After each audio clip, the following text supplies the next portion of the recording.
At golden hour, the tailor stood over a vintage wedding gown in a dusty Boston atelier, one hand flat on the silk, the other around the heavy iron shears his grandfather had once used. Dust moved in the light. The room was quiet except for the rhythmic shirr of blades opening and closing. The event was simple, cloth needed to be cut. But the mind rarely leaves an event alone. A wedding gown is not just fabric, it says. This mistake will be remembered. This craft is disappearing. You may be the last man in this family who knows how to do this. One wrong cut, and the whole story proves something about you. That is where Epictetus begins. Not with the gown. Not with the bride. Not with Boston, reputation, family history, or the fading trade. He begins with the first appearance in the mind. The impression arrives fast. The judgment follows faster. Then the hand either obeys it or pauses. The scissors do not frighten the tailor. The added story does. The tailor can feel the weight of the shears before he makes the cut. They are not decorative. They are not sentimental. They are tools. Heavy iron, worn where the fingers have pressed for decades. His grandfather held them. His father held them. Now they rest in his own hand while the gown lies under the light. At that table, the boundary of control is not an idea for a book. It is the difference between a steady cut and a hand ruled by a story. The silk is in front of him. The measurement is marked. The seam allowance is visible. The bride is already spoken. The deadline exists. The family name exists. The shop's slow decline exists. The fact that fewer people come in for work like this also exists. But none of that is directly his to command. He does not govern whether the bride will love the final alteration. He does not govern whether the wedding day will unfold as planned. He does not govern whether old trades survive in a city that keeps replacing wood counters with glass, rent checks with larger rent checks, memory with convenience. He does not govern whether people value the handwork that built his family's life. He governs the next act of attention. That is where Epictetus would place the line. Not between success and failure. Not between being praised and being forgotten. Not between preserving a family legacy and watching it thin out. The true line is between what can be chosen by the ruling faculty and what cannot be chosen at all. He can choose to examine the impression. He can choose not to obey the first pressure in the chest. He can choose to put the shears down for one breath before cutting. He can choose to look again at the chalk mark. He can choose to say, this is fabric. This is a measurement. This is a task. He can refuse to add, this is my whole worth being judged. That refusal is not weakness. It is discipline. A person who cannot separate event from judgment will be dragged around by every room he enters. The inbox will decide his character. A traffic delay will decide his peace. A raised eyebrow in a meeting will decide his confidence. A bill on the kitchen table will decide whether he speaks harshly to his family. A mistake at work will become a verdict on his entire life. But the event has no such authority until the mind grants it. The tailor's trouble is not that the gown matters. Of course it matters. The work deserves care. The bride deserves honesty. The craft deserves respect. Duty is not erased by Stoicism. Responsibility is not dismissed because outcomes are uncertain. The question is whether he will confuse responsibility with ownership of the result. He is responsible for the accuracy of his work. He is responsible for his patience. He is responsible for whether he rushes, dramatizes, blames, or hides. He is responsible for using the skill he has been given and trained into his hands. He is responsible for the next cut, the next correction, the next truthful word. He is not responsible for being admired. He is not responsible for making the past return. He is not responsible for proving that 3 generations of tailoring were not wasted. That last burden is too large for any pair of hands. And because it is too large, the mind tries to turn it into urgency. It says, cut perfectly, speak perfectly, preserve everything, fail at nothing. But that command is false. No human being is given command over everything. The demand itself is evidence that judgment has become distorted. So he returns to the shears. This is why the anchor matters. The heavy iron shears do not argue. They do not predict. They do not tell him whether the city respects his trade. They do not ask whether he is the last of his kind. They simply require proper use. Open them. Align them. Let the lower blade support the cloth. Do not lift the silk. Do not rush because memory is loud. Here the Stoic boundary becomes physical. Attention moves from reputation to edge. From fear to hand. From imagined verdict to visible task. The mind stops trying to govern history and starts governing assent. This is not coldness. It is order. The tailor may still care about his family name. He may still feel the ache of an old shop changing around him. He may still recognize that one day his tools may sit unused in a drawer. Stoicism does not require him to pretend these things are nothing. It requires him not to surrender the command of his judgment to them. The gown is an external. The deadline is an external. The customer's reaction is an external. The survival of the trade is an external. Even the reputation attached to his name is an external. His intention is not. His care is not. His honesty is not. His willingness to pause before assent is not. That is the boundary. And every time he respects it, the work becomes cleaner. Not because the outcome is guaranteed, but because the worker is no longer divided against himself. The shirr of the blades through silk is not a philosophy lesson by itself. It is a sound. Clean. Repeated. Physical. The lower blade slides beneath the fabric. The upper blade closes. The silk parts where the chalk line says it should part. That is the event. Then the mind enters. The mind hears the sound and says, "This is dangerous. This is final. This is personal. If you ruin this gown, you ruin more than fabric. You ruin the bride's trust. You ruin your family's name. You prove the shop is finished. You prove the old skill has no place left." Notice the movement. First comes the impression, a sharp appearance that seems to tell the whole truth at once. It does not ask permission. It arrives. The sound of the scissors, the fragility of the silk, the light falling across the table, the memory of his father's hands, the empty appointment book near the register, all of it gathers into one pressure. Then comes judgment. The mind does not merely say, "This gown requires care." That would be accurate. It says, "This gown has authority over your worth." That is the error. The event has been given a crown. A piece of work has become a verdict. A customer's future reaction has become a master. The possible mistake has become a prophecy. The fear of being the last of his kind has stepped forward and claimed the right to command his hand. This is where Epictetus would slow the whole scene down. He would not begin by asking whether the tailor feels afraid. Fear may appear. He would ask whether the tailor has assented to the fear's report as if it were knowledge. That distinction matters. An impression can arise without your permission. Assent is different. Assent is the inward yes. It is the moment the ruling faculty says, "This is true. This must guide me. This deserves command." The tailor may feel the pressure in his chest. He may hear the old floorboards creak under his shoes. He may see dust moving in the gold light and remember that the shop used to have more voices in it. None of that is yet slavery. Slavery begins when he agrees that these appearances are fit to rule him. If he assents too quickly, his next movement will not be craftsmanship. It will be obedience to panic disguised as care. He may grip the shears too tightly. He may recheck the same mark 10 times, not from prudence, but from fear. He may speak sharply if interrupted. He may delay the cut and call the delay precision. He may imagine the bride's disappointment before she has even seen the work. He may treat a silent room as evidence that his life is narrowing. That is what an unexamined impression does. It recruits the body. It changes the pace. It changes the voice. It changes the meaning of ordinary objects. The shears become a threat. The silk becomes a witness. The deadline becomes a judge. The empty doorway becomes a sign. But none of these objects is spoken. The story is being added from within. This is the discipline, to catch the added story before it hardens into command. The tailor does not need to argue with the whole future. He does not need to settle the fate of American craftsmanship before making a cut. He does not need to decide whether the world still respects work done by hand. He needs to identify the impression. This appears urgent. This appears personal. This appears like proof that I am the last of my kind. Then he must add the Stoic correction. It is only an impression. It is not yet a judgment I must accept. That sentence is not decoration. It creates distance. It gives the ruling faculty room to stand upright. A man at an office desk can do the same thing when an email arrives with a hard sentence in it. The event is a message on a screen. The impression says, "You are being attacked." Judgment says, "Your reputation is in danger." Assent says, "Answer now. Strike back. Defend yourself before you think." A parent at a kitchen table can do the same thing when a bill is opened.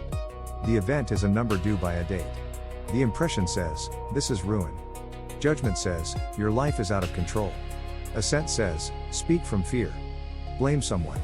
Let the room feel your pressure." The form changes. The mechanism does not. Event. Impression. Judgment. Assent. The tailor's practice is to see the chain before the chain owns him. He looks back at the heavy iron shears. He lets the physical object call him back to the physical task. Not because tools are sacred, but because attention needs a place to return. The shears are here. The chalk mark is here. The silk is here. The next response is here. The fear is making claims about worth, legacy, and disappearance. The work requires a cut. These are not the same thing. When he separates them, he is not denying reality. He is restoring order. The gown may still be difficult. The alteration may still demand skill. The final result may still matter to another person. But the mind no longer has to treat every external as a ruler. He can care without surrendering. He can cut without dramatizing. He can honor the craft without making the craft responsible for proving his worth. That is assent disciplined by judgment. And that is where the event loses the extra story the mind was trying to sew into it. Ascesis does not begin when life becomes dramatic. It begins when the tailor notices the small command trying to enter through his hand. Cut now. Delay again. Protect yourself. Prove something. That is the training ground. In the atelier, ascesis is not a speech about strength. It is the quiet practice of refusing to let the first appearance govern the next action. The tailor stands at the table with the gown open before him. The silk is not hostile. The shears are not accusing him. The golden hour is not passing judgment. Yet his mind wants to turn the room into a courtroom. So the practice must be plain. He pauses. Not for performance. Not to make the moment grand. He pauses because assent has to be examined before it is trusted. The breath is not magic. It is a space. In that space, the ruling faculty can ask the necessary question. What is actually before me? A vintage wedding gown. A chalk mark. A required alteration. Heavy iron shears. A sound of blades through silk. That is enough to work with. Then comes the second question. What am I adding? I am adding that this must prove my worth. I am adding that a difficult task is a threat. I am adding that the future of my family's name is sitting inside this one seam. I am adding that if the world changes, I have been personally defeated by it. This is where discipline becomes exact. The tailor does not scold himself for having the thought. He does not pretend the fear never appeared. He also does not kneel to it. He names it and puts it back in its place. An impression has appeared. That is the Stoic move. Not, I am ruined. Not, this feeling is truth. Not, I must obey this pressure before it gets worse. Only, an impression has appeared. The tailor's discipline cannot stop at the inside of his own head. Stoicism is not a private hiding place where a man congratulates himself for being calm while neglecting the work in front of him. Once the impression has been examined, conduct must follow. The gown still needs to be altered. The bride still trusted him with it. The shop still bears his name. The shears still wait in his hand. This is where responsibility becomes concrete. He cannot say, the outcome is not mine, and then work carelessly. That would not be philosophy. That would be evasion dressed in old words. The fact that the final reaction is not his to govern does not release him from the duty to act with precision, patience, and truth. Epictetus does not give a man permission to withdraw from obligation. He teaches him how to meet obligation without surrendering his ruling faculty to externals. So the tailor works. He checks the mark line. He confirms the measurements against the notes. He examines the old seam because vintage fabric has memory in it. It may pull differently. It may have been repaired once before. A careless hand would treat the gown as just another task. A disciplined hand sees what is present. Duty begins with attention. Not with anxiety. Not with performance. Attention. The tailor owes the work his full sight. He owes the customer honest skill. He owes the craft the respect of not rushing because fear wants relief. He owes his family name something better than panic disguised as devotion. If the cloth resists, he does not curse it. If the old stitching reveals a problem, he does not make the problem an insult.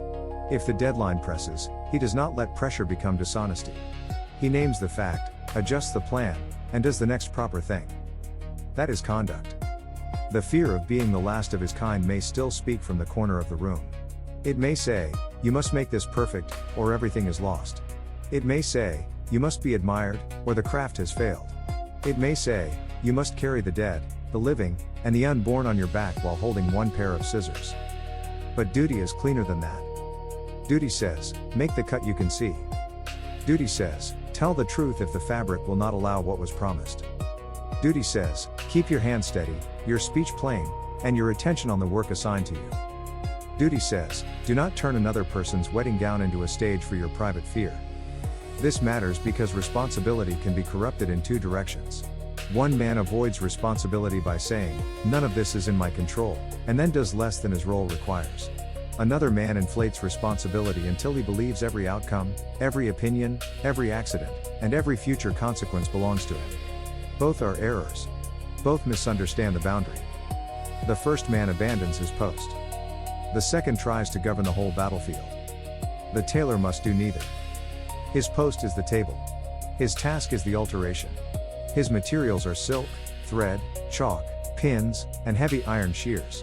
His moral work is judgment, assent, intention, attention, and the next response. That is enough.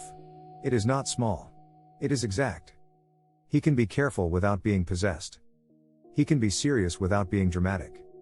He can honor the bride's trust without making her future happiness a thing he commands. He can honor his grandfather without imagining that every cut must justify the dead. There is a hard dignity in this. It does not need applause. It shows up in how he lifts the fabric, how he speaks when the customer returns, how he admits a limitation, how he corrects an error without hiding it, how he refuses to treat reputation as the highest good. The highest good is not that the gown turns out exactly as hoped. That is preferred. It is worth working for. But it is still external. The higher question is whether the tailor meets the task with a just and disciplined faculty. Does he lie to protect himself? Does he blame the fabric, the customer, the city, the times? Does he rush because discomfort is unpleasant?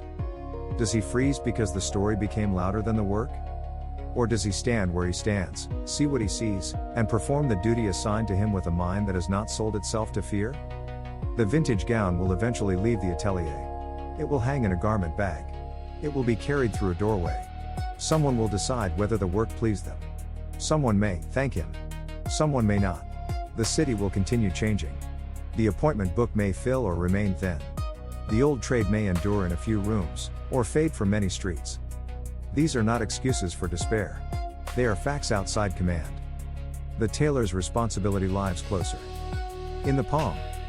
In the eye. In the measured cut. In the refusal to add a false story to an honest task. When the alteration is finished, the tailor cannot force the meaning of it. He can press the gown. He can hang it carefully. He can brush the loose threads from the table. He can clean the blades of the heavy iron shears and place them where they belong. But he cannot command the bride's reaction. He cannot command whether the work will be remembered.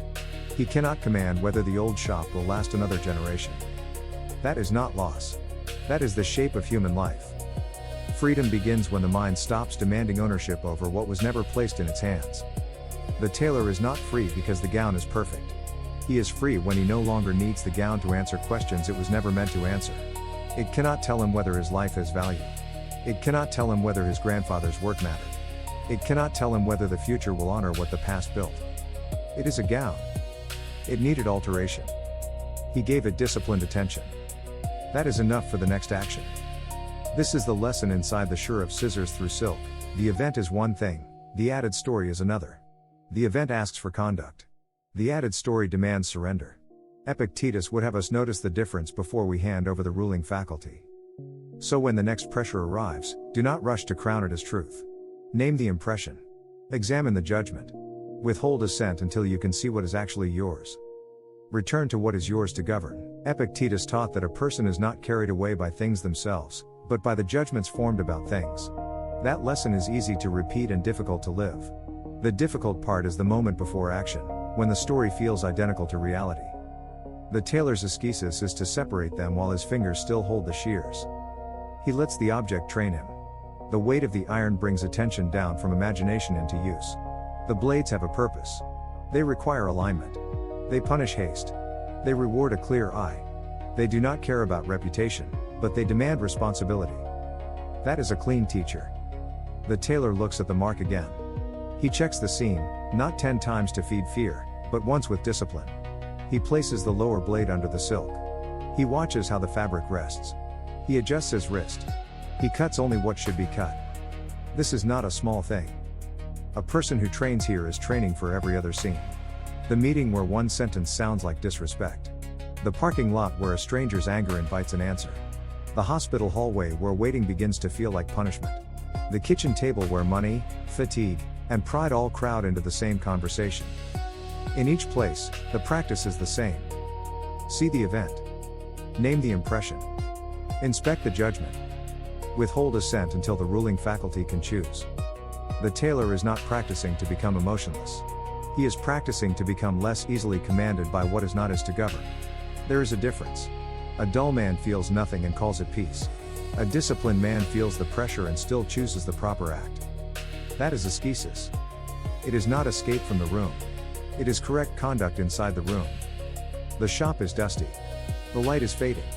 The appointment book may not be full. The bride may have expectations he cannot completely control. The gown may carry family meaning that no outsider can see. All of that remains. But the exercise is not to erase externals. The exercise is to stop making them sovereign. The sovereign thing must be judgment. So he gives himself a rule: no cut made from panic, no delay disguised as wisdom, no word spoken because fear wants witnesses, no movement taken merely to silence the discomfort of uncertainty. This rule does not guarantee success. It restores authorship over the next governable action. The scissors open. The scissors close. The silk parts along the line. And with each measured movement, the tailor is not merely altering a gown. He is altering his relation to the impression. He is training the mind not to add a verdict where only a task has been placed.